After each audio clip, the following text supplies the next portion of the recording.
8:37 AM. Ang itinerary namin today, balikan namin yung mga hindi namin napuntahan kahapon, which is yung Magpupungko, yung Maasin River, tapos Magsusugba Lagoon kami. So, kagabi guys, after namin doon nag-dinner, hindi na ako nakapag-vlog kasi natulog na kami kaagad. So, yun guys, ngayon madali na kami kasi hinahabol namin yung low tide ng Magpupungko, which is dapat before 11 AM nandun na kami. So, kasi nga, diba kahapon, hindi kami nakapunta kasi high tide na. So, yun guys.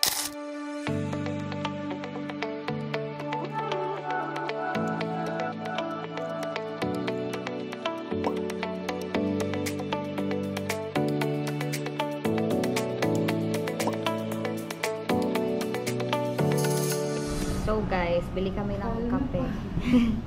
Helmet pa ako.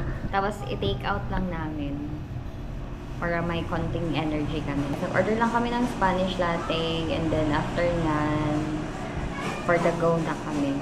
Kanina, maaraw na pero ngayon parang cloudy na naman. Kaya naka-jacket talaga kami.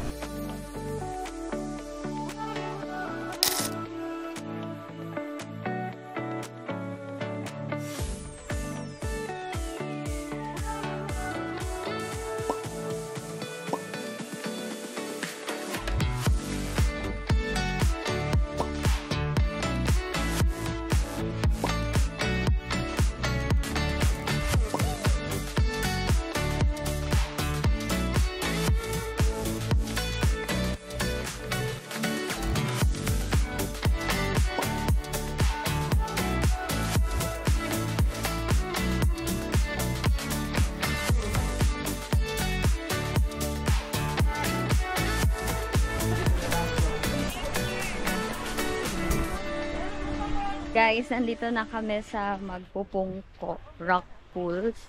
Bale, ang binayaran namin doon sa entrance, 125. Dalawa kami. Tapos, may parking fee na 20 pesos. So, yun guys. Ang daming tao. So, medyo cloudy ngayon guys. Kanina, mainit pero nawala lang din. Tapos, medyo umaambon. Kasama akong turista. Hey! 10:17 na. Tapos, ang sabi nila, dapat hanggang 11 lang. Or baka kahapon lang yun kasi umuulan.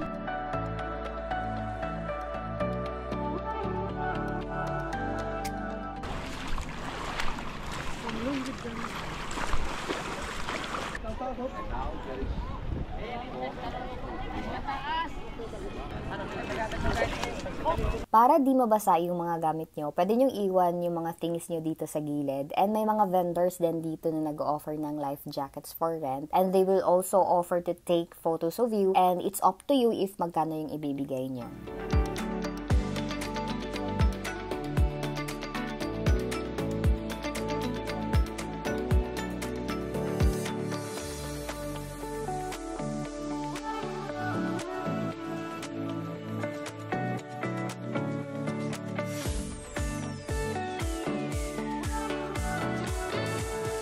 So, these rock pools formation, guys, will only be exposed during low tide.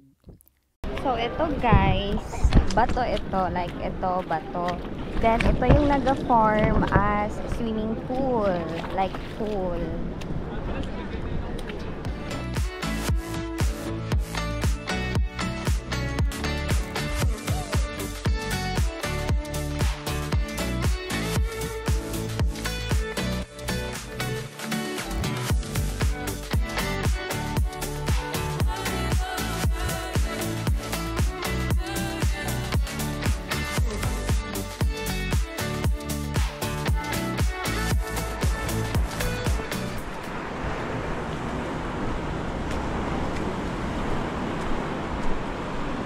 So, if mag-high tide, guys, gaya ng ganyan, matabunan na itong mga bato-bato. So, hindi na natin siya makita. Guys, ayan na guys, nag-high tide na. Tara na. Takot na ako. Guys, so ang lalakas na ng alon. Tara.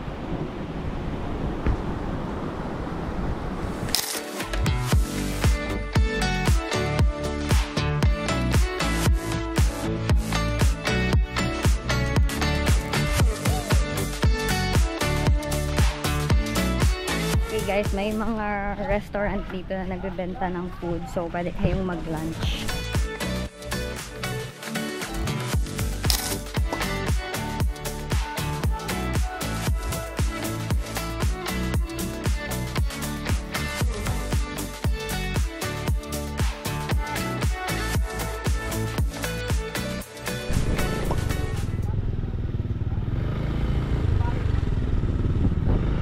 Guys, nandito na kami sa Sugba Lagoon Port. Iiwan lang namin yung motor namin dito. Yan. May mga motor dito na nakapark. Pero guys, may parking fee na 30 pesos. So guys, punta tayo doon sa dulo. Ayong may mga tao doon, yung color green. So guys, ito yung view guys. Oh wait.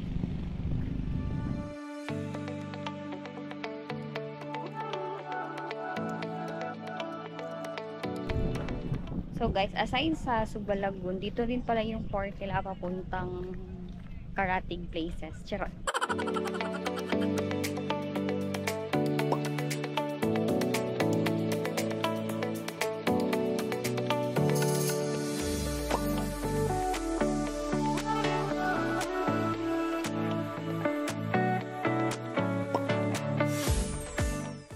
For the payment, one boat will cost 2,500 and it's good for 6 persons. If you are a solo traveler or tulad namin na dalawa lang, pwede kayo mag-antay doon sa waiting area and maki-join sa ibang group para mas makatipid. Guys, naki-join lang kami kala ate. Ayan sila.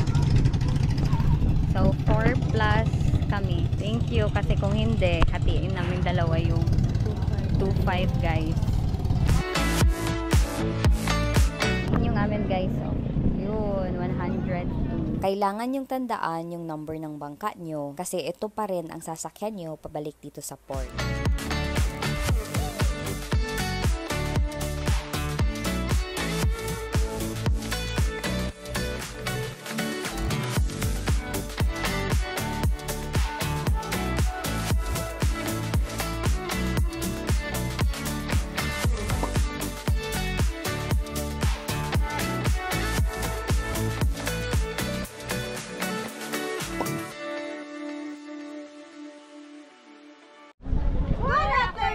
Welcome to Sugba Lagoon, Siargao! Mabuhay!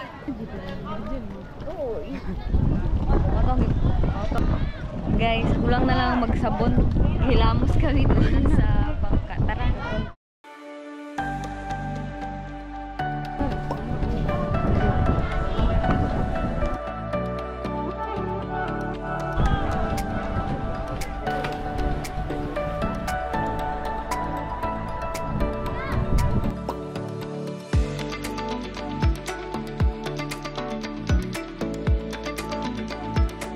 Hi guys, nagkayak kami ni Ivy. So, eto guys, nag-life vest ako. So, 50 pesos eto. Hoy, sana tayo nagapunta? Dali lang daw. So guys, nabangga mi. Ingol manggod niya siya na daw. So, ano ito guys, 300, double kayak, 300 pesos per hour. So, yan guys, oh, nag-aulan.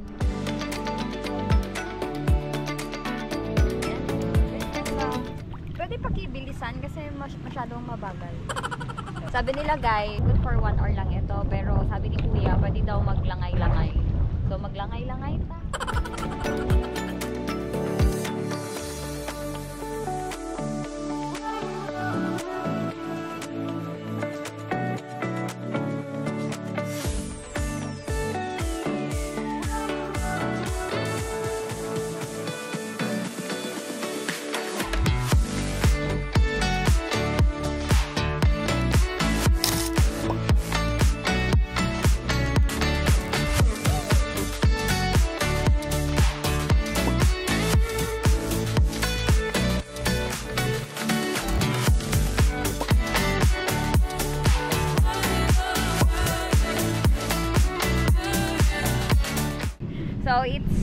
10:54, tapos na kami sa Sugba Lagoon. So, next na puntahan namin ay yung Maasin River. Siguro mag-lunch muna tayo kahit yung karinderya lang. Mabilis lang kami doon sa Sugba Lagoon. Siguro mga 1 hour lang. So, buti na lang may nakasabay kami. So, nag-joiner kami. Mas nakamura kami. So, mga 416 pesos lang ata each yung nabayaran namin. And then, yun lang. Doon pala sa Sugba Lagoon, guys, walang food. So, it's better na kain muna kayo before kayo pumunta doon. Bawal din ang mineral water. Dapat meron kayong tumbler. So, ngayon, biyahe naman tayo papuntang Maasin River. So, yung mga nakasabay namin kanina, sila ate, doon din sila papunta sa Maasin River. So, baka makipakita lang din kami doon, guys.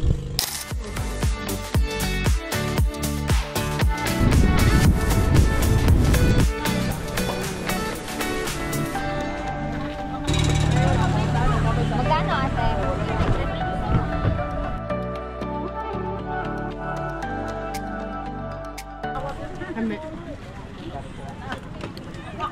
Damang.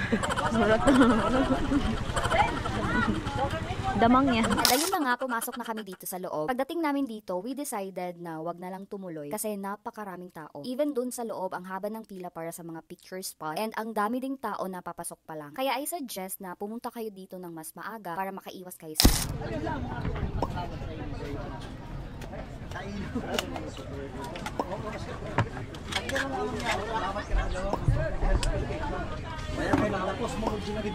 Oh, hindi kayo nagbuko? Bakit ni po pwede? Ano kasi ma'am, baka masilan yung chan nyo. Ah. Kaya kanun sa kayo ng baruto kaya ang tulong doon sila sila. At paiban pa ganun na. Pero masarap po ano. Tama. Yan.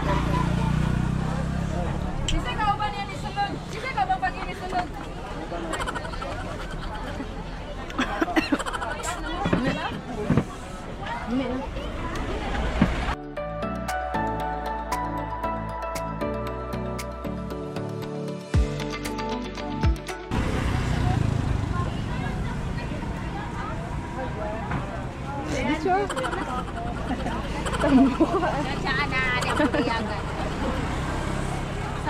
Guys, din na kami pumasok kasi masyadong maraming tao.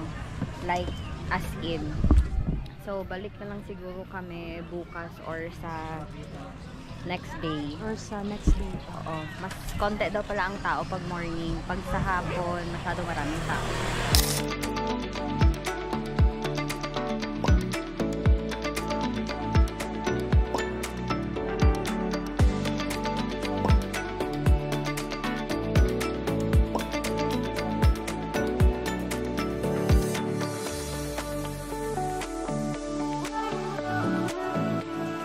After niyan, umuwi na kami sa accommodation namin para makapagbihis and makapag-freshen up. And ang next na pupuntahan namin ngayon ay ang Katangnan. Hey, are you alone? Can you find us another one? Ah! Hey! Hey! Yo pose!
Look for me. Are you looking for me?